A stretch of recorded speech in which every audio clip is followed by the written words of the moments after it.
ഒരു ചെറിയ ഇടവേളയ്ക്ക് ശേഷം വീണ്ടും ആ വാർത്ത എത്തുന്നു. ഒരു നോട്ട് പിൻവലിക്കാൻ സാധ്യതയുണ്ട്. സ്വാഭാവികമായും നോട്ട് നിരോധനമെന്നും നോട്ട് പിൻവലിക്കലുമെന്നും ഉള്ള വാർത്തകളൊന്നും ഇപ്പോൾ നമുക്ക് പുതുമയല്ലാതായി മാറിയിരിക്കുന്നു. കാരണം ഇപ്പോൾ ആരും നോട്ട് കെട്ടുകൾ അടുക്കി മെത്തക്കടിയിൽ വെക്കാറില്ല. പകരം ഇപ്പോൾ ഡിജിറ്റൽ ട്രാൻസാക്ഷനാണ് ഭൂരിപക്ഷം പേരും നടത്തുന്നത്. അതുകൊണ്ട് തന്നെ ഇത് സൂക്ഷിച്ചു വെച്ചിരിക്കുന്നവർക്ക് ഒരു ചങ്കിടിപ്പായിരിക്കും. അങ്ങനെ ആരെങ്കിലും സൂക്ഷിച്ചു വെക്കുന്നുണ്ടായെങ്കിൽ ഈ വാർത്ത സശ്രദ്ധം കേൾക്കുക, ഉടൻ തന്നെ അതിനു വേണ്ട കാര്യങ്ങൾ ചെയ്യുക.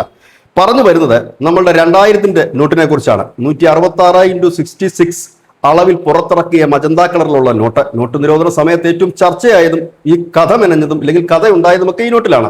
ചിപ്പ് ഉണ്ടായിരുന്നു എന്നും 500 അടി താഴ്ചയിൽ കുഴിച്ചിട്ട് കഴിഞ്ഞാൽ ഇത് റഡാറിൽ പതിയുമെന്നുമൊക്കെ ഒരുപാട് കഥകളുമൊക്കെ വന്നതാണ്. ഒരുപാട് ചിരിക്കുകയും ചിന്തിക്കുകയും ചെയ്ത ഈ നോട്ട് പെട്ടെന്ന് തന്നെ ജനങ്ങളുടെ പ്രിയപ്പെട്ടതായി മാറി. എന്നാൽ 2023 മെയ് 19 പ്രചാരത്തിലുണ്ടായ നോട്ട് പിൻവലിക്കുന്നതായി RBI അറിയിച്ചു.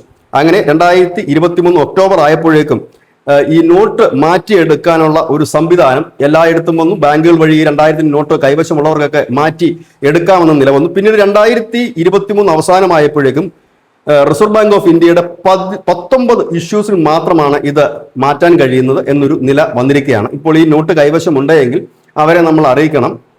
അറിയിച്ചു കഴിഞ്ഞതിന് ശേഷം അവർ അതിന്റെ ബാക്കിയുള്ള കാര്യങ്ങൾ പറയും. അങ്ങനെ 100% നോട്ടും തിരിച്ചു വന്നില്ല എന്നുള്ളത് കൊണ്ട് തന്നെ ആണ് വീണ്ടും ഒരു നടപടിക്ക് ഇപ്പോൾ റിസർവ് ബാങ്ക് തയ്യാറാകുന്നത്. 2026 ഫെബ്രുവരി 28 വരെ 2000-ന്റെ 98.44% തിരിച്ചെത്തി.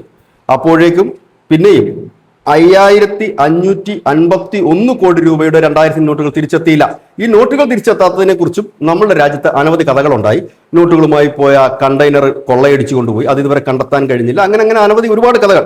ഏതായാലും ഈ നോട്ടുകൾ ബാങ്കിൽ എത്തിയിട്ടില്ല. ഈ നോട്ടുകൾ വേറെ എങ്ങും തിരിച്ചെത്തിയിട്ടില്ല. നിലവിൽ ഈ നോട്ട് കടകളിലോ മറ്റോ സ്വീകരിക്കുകയില്ല, ബാങ്കുകൾ സ്വീകരിക്കുകയില്ല. ഇത് ഈ റിസർവ് ബാങ്കിന്റെ ഈ 19 ഇഷ്യൂസുകൾ മാത്രം സ്വീകരിക്കുകയുള്ളൂ. ഈ സാഹചര്യത്തിൽ ഈ നോട്ടുകൾ എവിടെ പോയി എന്നുള്ളത്, പുതിയ നോട്ടാണ്, അത് നശിച്ചു പോയി എന്ന് പറയാൻ കഴിയില്ല. ഒരുപക്ഷെ ഇതിന്റെ സോഴ്സ് കാണിക്കാൻ കഴിയാത്തവർ ഈ നോട്ട് പൂഴ്ത്തി വെച്ചിരിക്കുന്നതാകാം. ഇല്ലെങ്കിൽ എപ്പോഴെങ്കിലും ഒരിക്കൽ ഇതിന്റെ നിരോധനം മാറുമെന്ന് കരുതി 500-ന്റെ നോട്ട് സൂക്ഷിച്ചു വെക്കുന്ന ആരെങ്കിലും ഈ 2000 സൂക്ഷിച്ചു വെച്ചതാകാം. എന്തായാലും ഇനി അതിനൊന്നും വലിയ ആയസില്ല. RBI ഈ നോട്ട് പിൻവലിക്കാൻ ഒരുങ്ങുന്നു എന്നുള്ളതാണ് വാർത്ത. കാരണം RBIയുടെ ഒരു രീതി അനുസരിച്ച് ആദ്യം വിനിമയം കുറയ്ക്കും. അതായത് മാർക്കറ്റിലുള്ള നോട്ടിന്റെ ആ വിനിമയത്തിന്റെ അളവ് കുറച്ചു കൊണ്ടുവരും. പിന്നീട് അത് മാറ്റിയെടുക്കുന്നതിനുള്ള സമയപരിധി നിശ്ചയിക്കും. അതിനുശേഷം പിന്നീട് അവർ ചെയ്യുന്നത് നോട്ട് പൂർണ്ണമായി തന്നെ പിൻവലിക്കുകയാണ്. അതായത് ഇനി ആരുടെയെങ്കിലും പക്കൽ 2000 നോട്ടുണ്ടെങ്കിൽ മാറാൻ കഴിയില്ല. അതുകൊണ്ട് റിസർവ് ബാങ്ക് കടുത്ത ഒരു നടപടിയിലേക്ക് പോകുന്നതിന് തൊട്ട് മുമ്പ് നിങ്ങളുടെ കൈവശം 2000 നോട്ടുണ്ടെങ്കിൽ മാറിയെടുക്കാം. ഇല്ല എങ്കിൽ ആ നോട്ടിന് പന്ത് മോദിജി പറഞ്ഞു കണക്ക് ലീഗൽ ടെൻഡർ നെഹി ഹെ. News desk news India Malayalam.